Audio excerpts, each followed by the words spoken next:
வணக்கம். சற்று முன் கிடைக்கப்பெற்ற மிக முக்கியமான செய்தி ஒன்று வெளியாகி உள்ளது. திராவிட முன்னேற்றக் கழகத்தின் தலைவரும் தமிழக முதல்வருமான ஸ்டாலின் அவர்களது தூக்கம் இனி இருக்காது. ஏனென்றால் தமிழக அரசியலில் தற்பொழுது தமிழக வெற்றிக் கழகம் 2வது ஆண்டு தொடக்கத்தில் வெற்றிகரமாக தற்பொழுது பனையூரில் விழாவை நடத்தி வருகின்ற தலைவர் விஜய் அவர்கள் முன்னிலையில் அதிமுகவின் நிர்வாகிகளும் விடுதலை சிறுத்தை கட்சியின் நிர்வாகிகளும் பெருமளவில் இணைந்து வருவதால் ஏற்கனவே திராவிட முன்னேற்றக் கழகம் 4 ஆண்டுகால ஆட்சி மிக மோசமாக இருப்பதாக பல்வேறு குற்றச்சாட்டுகள், சட்ட ஒழுங்கு சீர்கேடு என்று வரிசையாக அடுக்கிக் கொண்டே போகலாம்.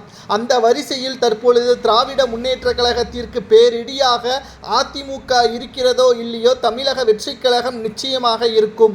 அதாவது எந்த அளவிற்கு என்றால் இளைஞர்களது அதிக அளவு ஓட்டுக்கள் இந்த 2026 சட்டமன்ற தேர்தலில் விழும் என்றும் கூறப்படுகிறது.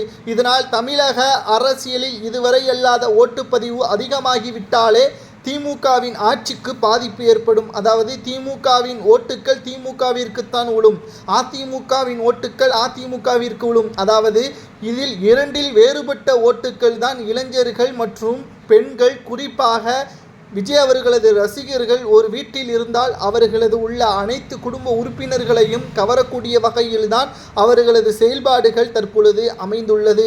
ஒவ்வொரு நிர்வாகிகளையும் 30 நிமிடங்கள் சந்தித்த பிறகுதான் அவர்களுக்கு பொறுப்புகளையும் வழங்கியுள்ளார். மாவட்ட செயலாளராகவும் 3வது கட்ட நியமனங்கள் முடிவடைந்துவிட்ட நிலையில் தற்பொழுது 234 தொகுதிகளுக்கு 126 மாவட்ட செயலாளர்களை நியமித்து வரக்கூடிய விஜய் அவர்களால் திமுகவின் தலைவரும் தமிழக முதல்வர் ஸ்டாலின் அவர்களுக்கு தூக்கம் இல்லாமல் இருப்பதாகவும், கிட்டத்தட்ட 2வது முறை வரலாற்றில் இல்லாத சாதனையாக 2வது முறை 2026 சட்டமன்ற தேர்தலில் ஆட்சியை அமைத்து விடலாம் என்று நினைத்து கொண்டிருக்கிறார்.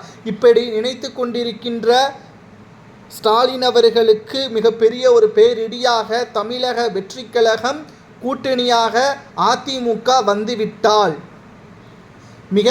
மிக மோசமான ஒரு நிலைமையாக திராவிட முன்னேற்றக் கழகத்திற்கு அமைந்துவிடும். எப்படி 2011 சட்டமன்ற தேர்தலில் திமுகவின் கதை முடிந்ததோ அதேபோல் 2026 முடியும் என்றும் கூறப்படுகிறது.